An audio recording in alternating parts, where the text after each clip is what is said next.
Hai semua, kita kembali pada mata pelajaran Teknologi Jaringan Berbasis Luas dari bab 2, yaitu tentang permasalahan dan perbaikan jaringan nirkabel. Dalam mempelajari materi ini, tentunya kita memiliki dasar acuannya supaya kita dapat mengetahui batas dan sejauh mana materi kita ini. Kompetensi dasarnya yaitu mengevaluasi permasalahan jaringan nirkabel dan memperbaiki jaringan nirkabel.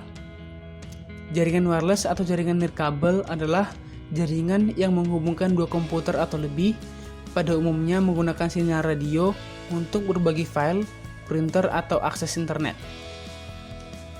Teknologi wireless LAN hampir sama dengan teknologi jaringan komputer yang menggunakan kabel.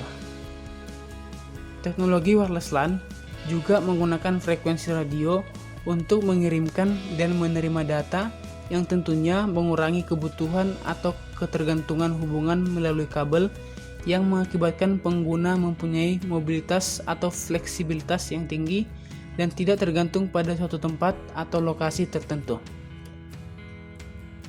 Teknologi jaringan wireless LAN juga dapat membentuk jaringan komputer yang mungkin tidak dapat dijangkau jaringan komputer yang menggunakan kabel. Namun, ada kalanya dalam penggunaannya akan sering terjadi gangguan-gangguan yang membutuhkan perawatan dengan pengetahuan khusus. Baiklah, sekarang kita masuk pada materinya. Pembahasan kita kali ini adalah tentang prinsip kerja dan permasalahan jaringan nirkabel. Jaringan nirkabel disebut juga dengan wireless. Prinsip kerja jaringan ini menggunakan gelombang radio, contohnya ponsel, televisi, dan radio. Wireless internet adalah layanan internet yang dapat diakses tanpa koneksi kabel fisik ke komputer menggunakan internet. Layanan internet wireless umumnya disediakan oleh penyedia layanan internet melalui router wireless atau secara lokal melalui penggunaan router wireless yang terhubung ke kabel atau modem DSL di rumah atau di kantor. Keamanan jaringan tetap menjadi isu penting bagi pengguna wireless. Teknologi seperti WEP digunakan untuk meningkatkan keamanan pada jaringan wireless. WEP digunakan untuk membuat password keamanan standar untuk mencegah akses tidak sah ke access point. Jadi, tidak semua orang bisa menggunakan wireless, hanya sebatas pengguna yang mempunyai password saja. Berdasarkan pengertian wireless, di mana tidak dibutuhkannya kabel atau perangkat lainnya yang terhubung ke router, maka dengan seperti ini, semua orang bisa mengakses jaringan wireless kita di area tertentu. Maka ada baiknya, ketika menyiapkan jaringan wireless di satu rumah atau kantor, jaringan harus dilindungi password untuk keamanan jaringan dan melakukan pengaturan jaringan wireless. Ada 3 materi pokok yang akan kita bahas pada video kali ini, yaitu cara kerja jaringan wireless, proses konektivitas jaringan wireless, dan permasalahan jaringan wireless.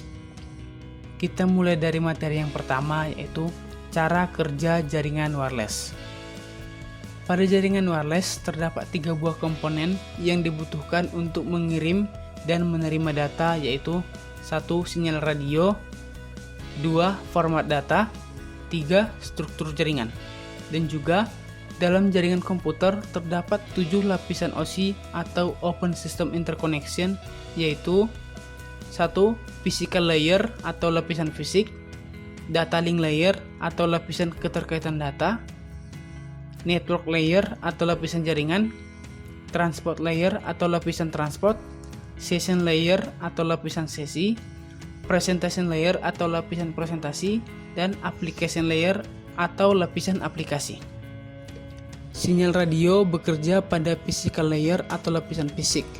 Lalu format data bekerja mengendalikan beberapa lapisan di atasnya, dan struktur jaringan berfungsi sebagai alat untuk mengirim dan menerima sinyal radio. Saat akan mengirimkan data, ketiga komponen tersebut akan berfungsi sebagai alat yang merubah data digital menjadi sinyal radio. Pada saat menerima data, ketiga komponen tersebut akan berfungsi sebagai alat yang merubah sinyal radio menjadi data digital. Gimana? Sejauh ini bisa dimengerti ya?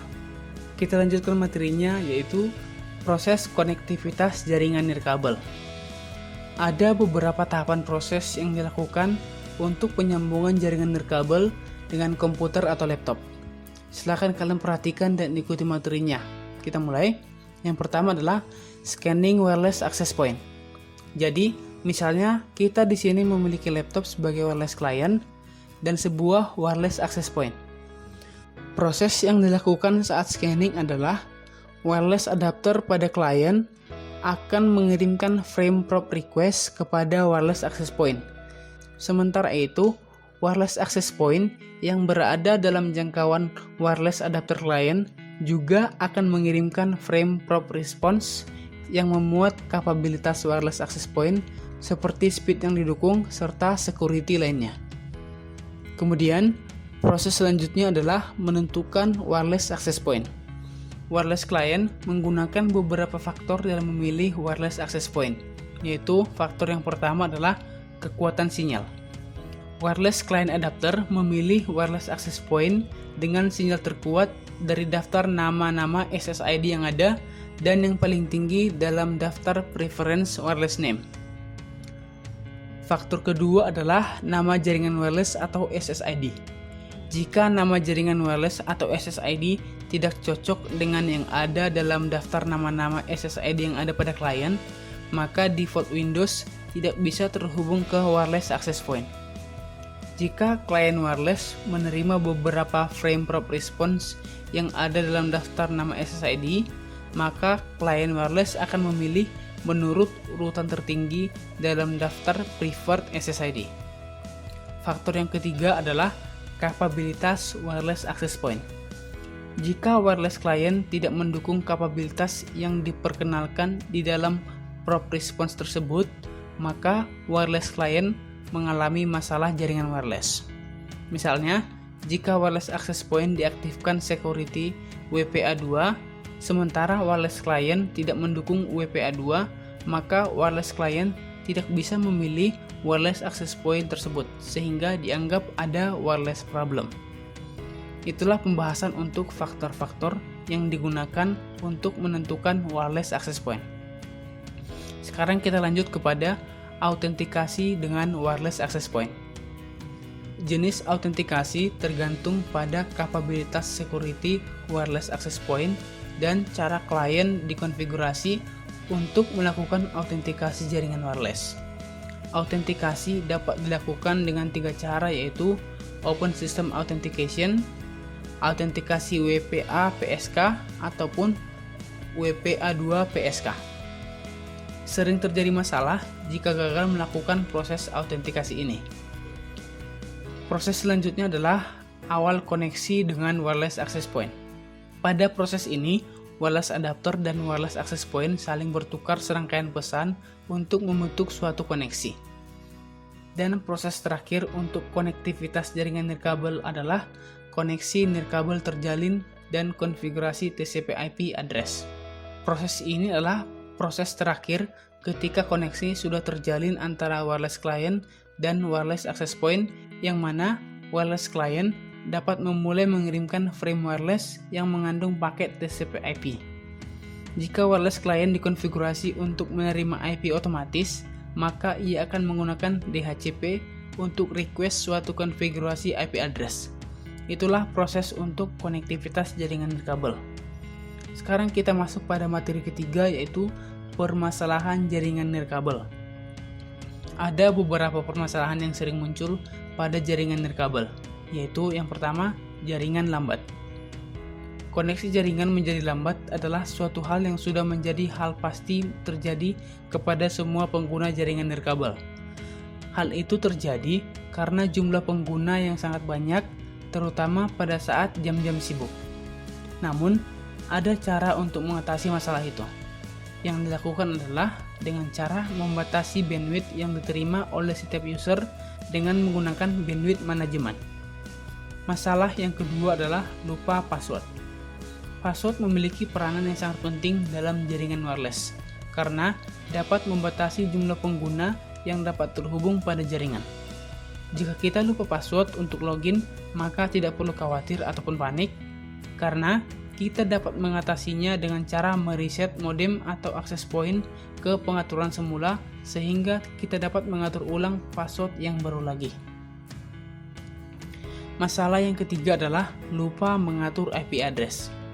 IP address adalah suatu alamat pada komputer agar komputer tersebut dapat terhubung satu sama lain. IP address terbagi atas DHCP atau Dynamic Host Configuration Protocol dan static. Jika kita menggunakan jaringan internet, maka ada baiknya kita menggunakan DHCP agar IP address yang kita terima tidak terjadi tabrakan atau collision dengan komputer lain. Sedangkan, jika kita menggunakan jaringan ad hoc atau peer-to-peer, maka ada baiknya kita menggunakan address static agar IP address kita berada pada satu kelas yang sama dengan komputer lainnya. Masalah yang keempat adalah sinyal lemah. Hal yang paling tidak diharapkan dalam jaringan nirkabel adalah sinyal lemah. Sinyal lemah dapat terjadi karena beberapa hal, yaitu 1. Jumlah pengguna terlalu banyak. Hal ini menjadi kendala bagi para pengguna jaringan terbuka karena dengan ramainya pengguna, maka akan membuat jaringan dan sinyal melemah.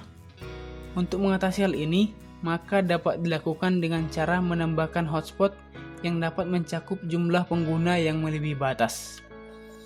Yang kedua, berada jauh dari hotspot. Jarak sangat berpengaruh pada tingkat device, yaitu laptop maupun smartphone, dalam menjangkau sinyal access point. Oleh karena itu, untuk mengatasi hal ini, maka kita perlu mencoba untuk memilih tempat duduk yang berada di dekat access point. Masalah yang terakhir adalah wireless network adapter terdisable.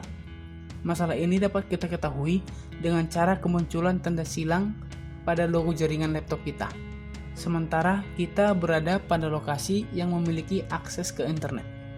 Hal itu terjadi karena kita mendisable atau mematikan adapter pada jaringan nirkabel kita secara sengaja maupun tidak. Agar laptop kita mendeteksi jaringan yang ada, maka adapter jaringannya harus diaktifkan atau disetting enable. Oke, itulah materinya untuk kali ini. Saya harap kalian bisa mengerti materinya dengan baik. Jadi, jika ada yang kurang dimengerti, silakan ditanyakan. Terima kasih.